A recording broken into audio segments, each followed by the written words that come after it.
Marcos Buscaglia, La Economía. ¿Cómo te va? Muy bien, Marcos. Bueno, 2,6% de inflación, el tema de la semana.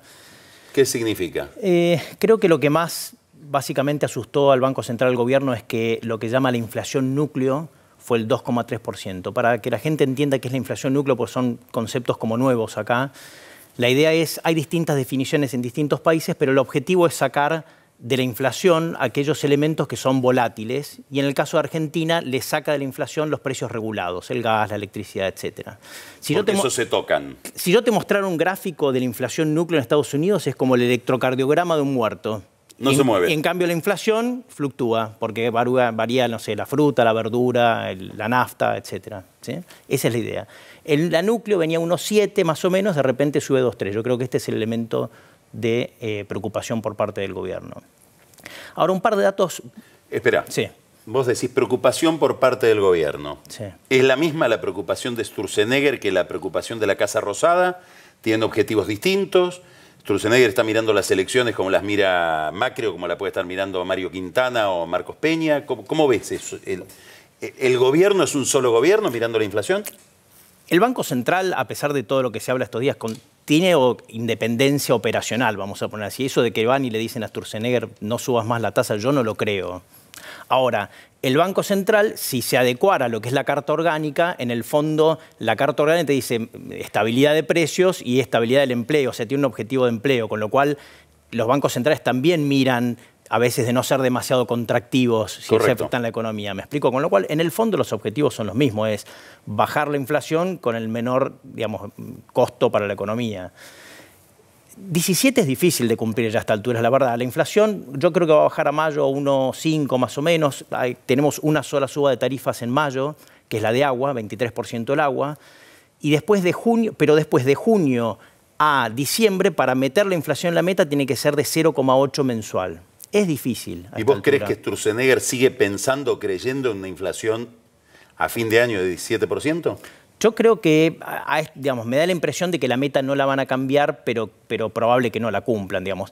La verdad, Carlos, cuando uno mira a los bancos centrales que empezaron a hacer metas de inflación, en general al inicio no le pegan a la meta, esa es la verdad. O sea, no es que inmediatamente van a la meta, con lo cual tampoco sería el primer banco central ni el último que le pasa esto. ¿Te puedo hacer otra pregunta? Por supuesto. Hoy hablaba con un economista que me hacía esta observación.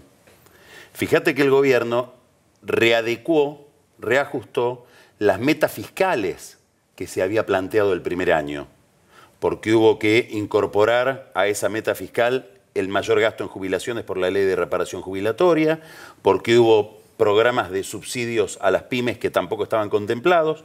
Ahora, tocaron la meta fiscal, que fue de 3,6 a 4,3 creo, o 3,8 a 4,3, y no tocaron la meta de inflación.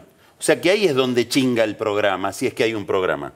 Exactamente. En definitiva, ¿cómo lo ves? La meta probablemente debería haber sido de punto de partida un poco más alta una vez que se cambió la meta fiscal. Pero es lo que es, o sea, tiene un costo mayor, obviamente, no cumplir la meta monetaria de inflación que la meta fiscal, porque el problema es para el año siguiente, para las negociaciones salariales. ¿Qué va a hacer Sturzenegger si no es 17 a fin de año?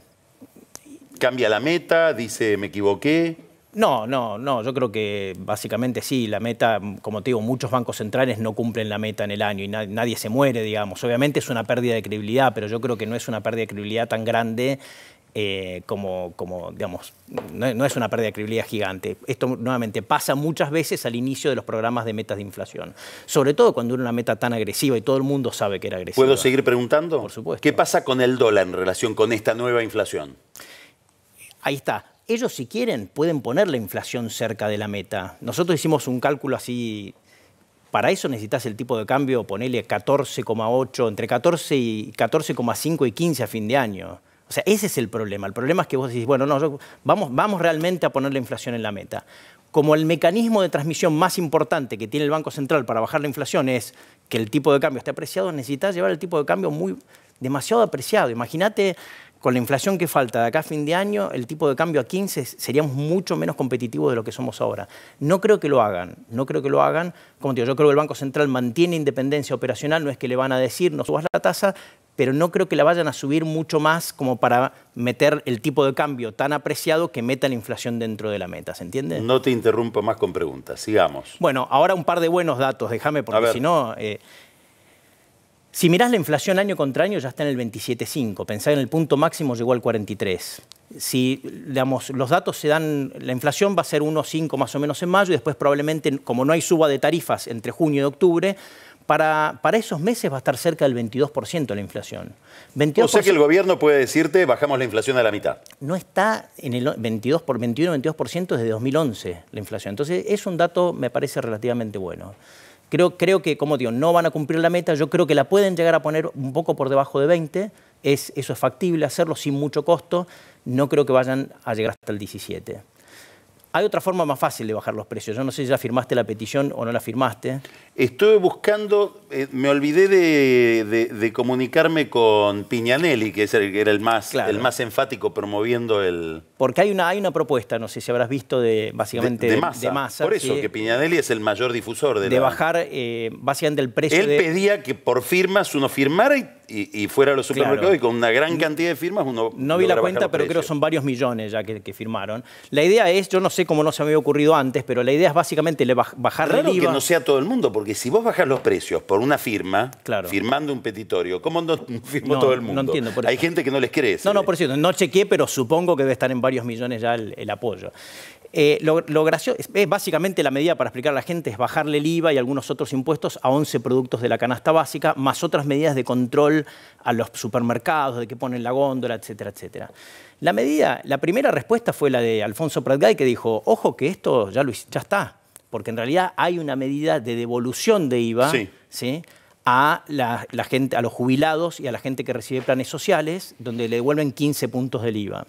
Lo segundo que llama la atención es confunde la medida bastante inflación con nivel de precios. A ver. Bueno, una cosa es que los precios sean altos y otra cosa es que suban continuamente. Son dos cosas distintas. En Venezuela, en dólares los precios son muy bajos, pero suben mucho por día. ¿Sí? Son dos elementos distintos.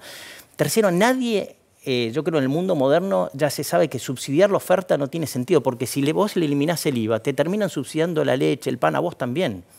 Y a la gente de altos ingresos. Lo que tenés que subsidiar es la demanda, que es lo que, como dijo Alfonso, ya hizo el gobierno el año pasado.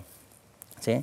Entonces me parece en definitiva que... Y además poner huecos en los impuestos te genera mucha evasión. Porque vos decís, porque decís, este vaso, quiero subsidiar la demanda de este vaso, que la gente pobre pueda comprar este vaso, le bajo el IVA y después te venden, viste, la botella de whisky que tenés ahí, te la venden como si fuera un vaso y no cobran IVA. A ver, ¿cómo evaluás rápidamente la visión que tiene Massa de la economía a partir de todas las cosas que hemos ido escuchándole a Massa y al masismo? Desde el cierre provisorio de la aduana, el garantizarte que no haya desempleo por decreto o por una ley, el impuesto a las ganancias, digamos. Ya hay un discurso bastante orgánico de Massa sobre la economía. ¿Cómo lo calificarías? Me parece un discurso bastante corporativista, en cierto sentido, peronista más clásico, corporativista, y dirigido, lo que a mí me quedan las dudas es si realmente es lo que haría Massa si está en el gobierno. Porque al final él le habla... Tampoco lo hicieron cuando estuvieron los que están con Massa, como Labaña. Claro, digamos, mi punto es que como los votantes de Massa son mucha gente que vive en el conurbano, que depende de la industria, a mí a veces me da la impresión de que no es lo que Massa haría si estuviera en el gobierno, sino que es lo que Massa dice para retener esos votantes. Muy bien. ¿Sí? Bueno, nos quedaba un tema. Brasil. Sí, rapidísimo, porque estamos sobre la hora. Buen dato de Brasil en marzo. La economía creció 1% año contra año. El trimestre, según datos parciales, podría haber crecido 0,3 con respecto al primer trimestre del año pasado. Para que te des una idea, sería el primer trimestre de crecimiento después de 11 consecutivos de caída. 11 trimestres. ¿En qué nos toca? Lo que dijo Sanguinetti en la entrevista anterior. ¿En qué nos toca? Mi estimación así, ojo de buen cubero, siempre es 1 punto de crecimiento de Brasil, más o menos 0,20, 0,25 de crecimiento adicional en Argentina. ¿Dónde lo vemos eso? Sobre todo se va a ver en el tiempo en el mercado de autos, que es el que está más integrado. Marcos, muchísimas gracias.